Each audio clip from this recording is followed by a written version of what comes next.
ఆయన అంతా దోచుకున్నాడని అన్నారు.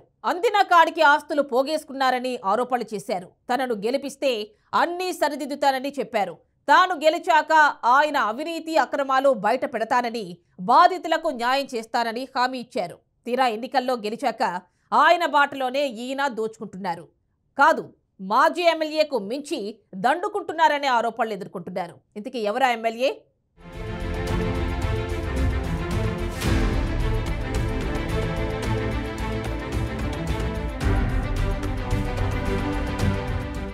భద్రాద్రి జిల్లా పినపాక నియోజకవర్గంలో 4 పర్యాయాలుగా ఏ అభ్యర్థి వరుసగా 2 సార్లు గెలవలేదు.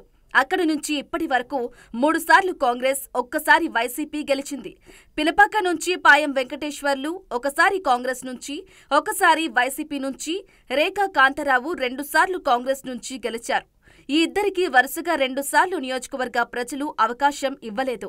అక్కడి ప్రజలు చేయి గుర్తును చూస్తున్నారు. కానీ నియోజకవర్గంలో అభివృద్ధి జరిగిందా లేదా?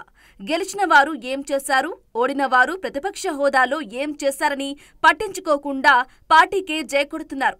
దీనిని బట్టి చూస్తే నాయకుల ముఖాలను చూడటం లేదనేది స్పష్టమవుతోంది.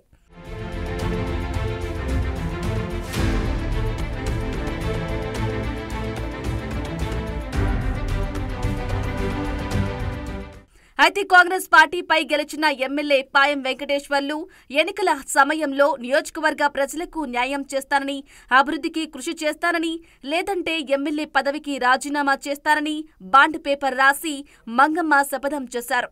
ఎన్నికల ప్రచారంలోనూ 6 గ్యారంటీలను లబ్ధిదారులకు అందరికీ అందేలా తన వంతుగా కృషి చేస్తానని ఉచిత హామీలు ఇచ్చారు. మాజీ ఎమ్మెల్యే రేఖా కాంతారావు అక్రమాలను బయటపెట్టి ఆయన బాధితులకు న్యాయం చేస్తానని చెప్పారు. ఆయన ఫామ్ హౌస్ వేదికగా ఫోన్ ట్యాంపరింగ్ కు పాల్పడ్డారని ఆరోపణలు చేశారు. కానీ ఇప్పటి వరకు ఆ ఆరోపణలు అధికారంలో ఉండి రుజువు చేయించలేకపోయారు.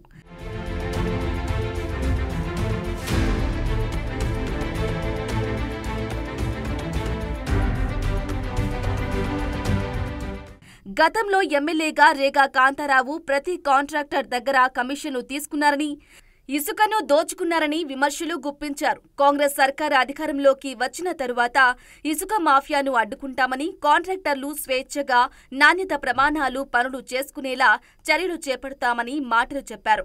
ఆ మాటలు అన్నీ నమ్మి తీరా పినపాక ప్రజలు పాయం వెంకటేశ్వర్లను గెలిపిస్తే పంగనామాలు పెట్టేశారు.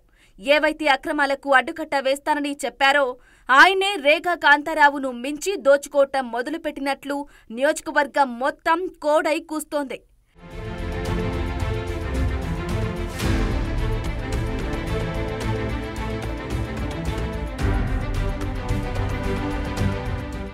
కాంట్రాక్టర్కు ఏ కాంట్రాక్టు వచ్చినా తప్పనిసరిగా కమిషన్ ఇవ్వాల్సిందేనని హుకుం జారీ చేశారు.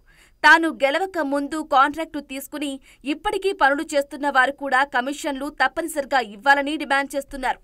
గంటా రమేష్ అనే వ్యక్తిని ముందుంచి ఎమ్మెల్యే పాయం తెర వెనుక చక్రం తిప్పుతున్నట్లు కాంగ్రెస్ పార్టీ శ్రేణులే ఆరోపిస్తున్నారు. ఎన్నికల సమయంలో పాయం గెలుపునకు కృషి చేసిన క్యాడర్ పక్కన పెట్టి ధనార్జనే ధ్యేయంగా దుందూకుడుగా వ్యవహరిస్తున్నారని కార్యకర్తలు అసహనం వ్యక్తం చేస్తున్నారు.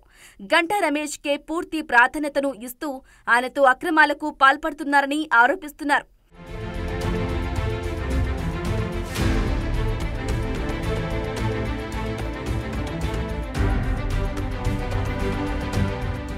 మరీ ముఖ్యంగా అక్రమ ఇసుక రవాణాకు అడ్డుకట్ట వేస్తారని చెప్పి గత ఎమ్మెల్యే కంటే ఎక్కువగా దోచుకుంటున్నారని అటు కాంగ్రెస్ కార్యకర్తలు, ఇటు ప్రజలు చర్చించుకుంటున్నారు. ఒక్క రషీదుపై చెక్పోస్టుల వద్ద 3 లారీలకు అనుమతులు ఇవ్వాలని అధికారులను సైతం ఎమ్మెల్యే ఆదేశించారు. ఇంత దోచుకున్న ఎమ్మెల్యేలకు సరిపడకు గిరిజనులకు చెందాల్సిన ఇసుకను సైతం వదలకుండా అక్రమాలకు పాల్పడుతున్నాడనే విమర్శలు ఉన్నాయి. గిరిజనులకు ఇసుకను ఇస్తున్నట్లు దొంగ లెక్కలు రాసి వారికి దక్కాల్సిన ఆదాయాన్ని ఏమాత్రం వదలకుండా కుంభాలు లాగిస్తున్నారనే ఆరోపణలు ఉన్నాయి.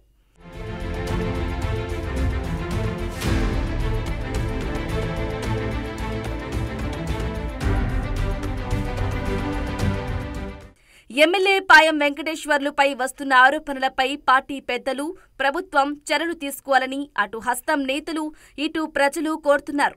క్యాడర్ కంటే మనీకే ఎక్కువ ప్రయారిటీ ఇచ్చే నాయకుడు మాకెందుకని కార్యకర్తలు అంటున్నారు. ఇంతకీ ప్రభుత్వం పాయం వెంకటేశ్వర్లుపై చర్యలు తీసుకుంటుందా లేదా వ్యతిరేకతను బేరీజు చేసుకుని తనపై వచ్చిన ఆరోపణలు తిప్పికొడతారా? చూడాలి.